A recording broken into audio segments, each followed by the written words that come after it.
like you give your partner too much and don't get much in return? Well, joining me in studio is our sex and relationship columnist, Dorothy Black. She's going to tell you how to set the tone of your relationship. Dorothy? Hello. Hello. Now, we often hear about people who say, you know, I do everything and he does nothing or she does nothing. What's with those people? They don't really seem like they like being in the relationship. Right. And I always, this is going to sound terrible, and it's a terrible response, but often I just want to go, oh, beep, boop, beep, boop, beep, boop, beep. Play a little violin. Who set the tone for that? Who set the culture? You tell people how to treat you. Unless you're going out with a proper psychopath, you are telling people, you're showing them all the time how you expect them to treat you. And if you're going to be a doormat and not have any boundaries, then that's what's going to happen. Okay, what about the people who are there and now they want help getting out of there? Oh, okay, so you're kind of like set the tone of being and you're a like, doormat. this is not the tone I want. You know, I think setting boundaries kind of like in the middle of a relationship once a culture's kind of already started. Because I think we need to kind of look at how a culture starts. But if you're already in that kind of culture, a conversation needs to happen, and you first need to be very clear about what your boundaries are to begin with. So if you feel like you're doing too much around the house, that the weight between what you're contributing and what your partner is contributing is vastly unequal, then you need to kind of draw up a plan about what's going to make it equal. And that means like literally sitting down and going like, I do this, you do that, how do we balance that out, and how is that going to suit each other? And listen, sometimes, you know, you need to take into consideration that some people just aren't interested in something. So if gardening is on that list and your partner hates gardening, then, you know, rather either get a gardening service in or do it yourself. If that was your baby, then you take that on, you take the responsibility on as your thing. So you make that list, you sit down and you have a discussion. And that's just on like who's doing what equally around the house. But the conversation has to happen. You need to be clear about what your boundaries are and what you're not happy with and how you suspect or how you want them to change when you have that conversation. Well, that's how to fix the problem. How do we get into this issue in the first place? Right. Well, so how do you not do that? Like, how do you create a healthy culture in your relationship? So when you go into a relationship, do you know what your boundaries are? Do you know what your values are? Do you know how you expect to be treated? Do you know how you want to treat people? And so you can't expect a culture to start if you don't know how you want that culture to look. And so it happens in like how we speak to our partner. Do we speak to them nicely? Are we rude to them? Do we call them bad names? Do we put them down in public? Do they put us down in public? What words are we using that is helping to create this culture? The second is, what are you doing? Like, how are your actions promoting an equal, healthy relationship? So if you are going to live together, if your finances are together, if you're putting in effort, is your partner putting in equal effort? What are your actions saying there? And how are you managing that tone? So if you feel like you're doing too much, stop doing too much. Stop it. Just stop putting in all the effort and see how it comes back. I think we try to make something work, you know? And so we try to make it work, and when it's not working because our partner isn't responding, then we want to blame them, we want to say that there's something wrong with them, when really there's nothing wrong with them. Maybe there's just something wrong with the relationship. Maybe the dynamic isn't good. Maybe there's something you need to consider about what you're expecting. And here's the other thing. There's a huge difference between having values that you want to be met. So for example, my top values are communication, honesty, you know, I'd like the same sort of lifestyle to be led, like I'm not really into like drugs or too much drinking, that sort of thing. But what do I expect? The thing about having expectations about a person is that you cannot have expectations. Yeah. So I cannot expect you to behave in a certain way to please me. You're a separate person. You behave in your own way. And if there is something that happens that displeases me, I need to open my mouth and say something. Another way to create a good culture is to not assume stuff. Not assume that your partner knows what you're talking about. Not assume that they know how you're feeling. And with that assumptions often comes passive aggressive. You know, people become very quiet. Well, if you don't know, then I'm not telling you. And then what's wrong with them that they don't know how I'm feeling? And so you start having this like, this very unclear, very messy, cloudy relationship of subtext that's happening underneath, something we're not talking about. You know, maybe you did something and I'm just going to let it slide. I'm not going to say anything now, but it's going to fester. It's going to become like a little black pearl, and then I'll hold that against you until later. And that just adds to a bad culture of a relationship. So that when you're 5 years down the line and you have 5 years of like unspoken issues, oh my gosh, bad boundaries, no clarity, expectations through the cahoots. Now you're going, oh, he doesn't put the toilet seat down or he doesn't take the trash out. That's not the problem. The problem started way before that. Yeah.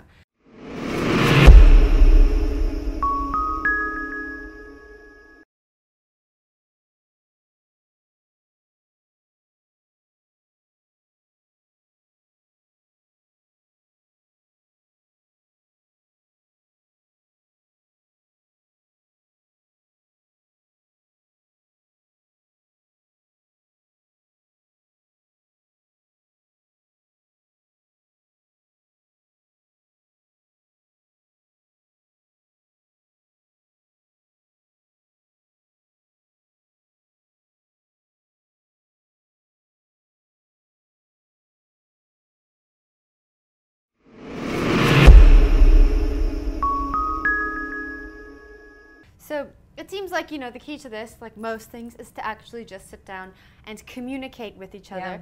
What if that's met with anger? Or what if you're angry and you can't get through that conversation? You know, when we talk about like, because I'm a huge, I say you got to be communication, you got to be honest, but there's a way to communicate as well. And so the communication always has to start with I language. So I feel like, I'm not making any judgments. And it can't be, I feel like you're an idiot. Yeah. And that's, do you know how many people go like, I feel like you're an idiot, you're a douchebag, you know, we just name things so badly. Instead of saying, I feel like you acted inconsiderately. I feel like you didn't take my feelings into consideration. I feel like I do too much around the house because of this and the next thing. We feel attacked. So before a word comes out, we get defensive. And some people get defensive using anger. If the conversation starts, they're met with anger because people feel vulnerable. And often when we feel vulnerable, when we feel like we've done something wrong, when we've been naughty little children, we get angry and we get onto the defensive.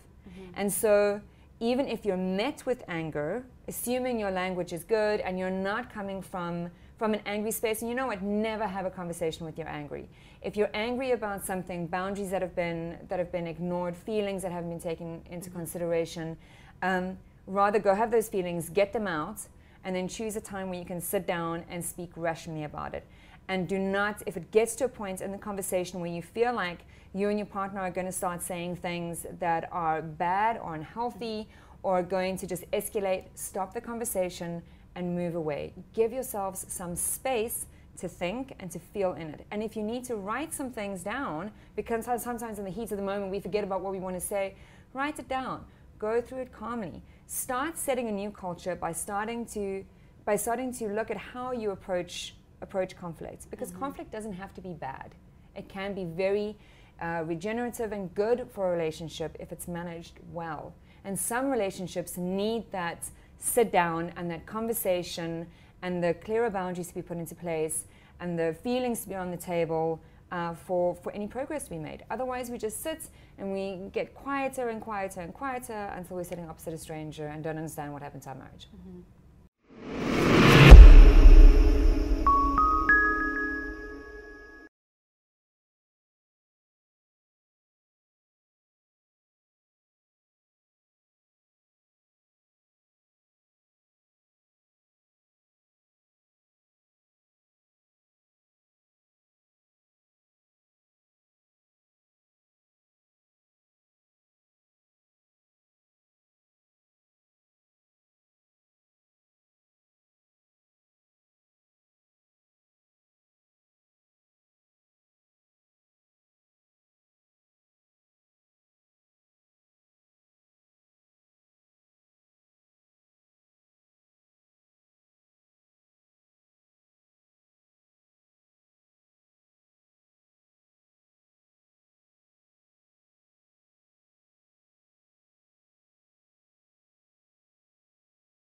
Well, that sounds all fine and dandy to sit down and set boundaries with your partner, but it seems like it could be very easy to fall back into old habits. How do you keep these going? Well, see, here's the thing. Relationships aren't meant to be hard work. Okay, they're not meant to be difficult. They're meant to take effort. A good relationship takes effort. That means that you are expending thought and time and energy on what you're putting into the relationship and your contribution to the relationship. And we don't like doing that because it means that every day we need to think about something that we feel should just be, part of the background noise. I've got my friends, I've got my partner, I'm just going to focus on my work or my gym or my body or whatever the case is. And so if you want to kind of move into a space where your primary relationship becomes important, it means that every day you need to look at what are you doing in that relationship? How are you feeling? What are you feeling in this moment? Are you going to talk about what you're feeling? It is effort. And the sooner we realize that like being conscious humans with ourselves and in a relationship takes a little bit of effort and we become comfortable with that, the easier it will be. Practice literally does make perfect, or closer to perfection in this case, but it makes it easier. The easier you're able to talk about it, or the more you practice talking about stuff and the more practice you put into effort into your relationship every day, the easier it will become. Until you will kind of get to a shorthand with your partner where something's kind of flared up and you can both go, red flag, we need to have a quick check-in. Yeah. And that's possible. It is possible. But you need to just start. Yeah. Now it sounds like it takes a lot of work to get to that space. Do you think that enough people put in enough effort in their relationships, or do they just expect it to work? Yeah. They just expect it to work, and I think a lot of people don't want to put that kind of effort in. The problem comes in where you are putting a lot of effort in and you're excited and you want to make it work and you start trying to make it work and you're trying to force something. And then it becomes messy because you realize that the other person actually doesn't want to put in the work. They don't want to put in the effort. They're not interested. It's just really not a priority for them. And at that point where you realize that, because some people don't realize that, they just keep trying harder and harder and harder to make it work. At that point, I suppose a very difficult realization is that maybe one of the parties doesn't actually want to be in the relationship. And we try to avoid that reality, either because we're lazy, we don't want to leave a relationship that's comfortable, or we're scared, we don't want to lose a relationship that's comfortable. And so I think a lot of people kind of, tiptoe around trying to make efforts or fighting, or not saying anything, instead of just facing the fact that sometimes someone doesn't want you and they just don't know how to say it.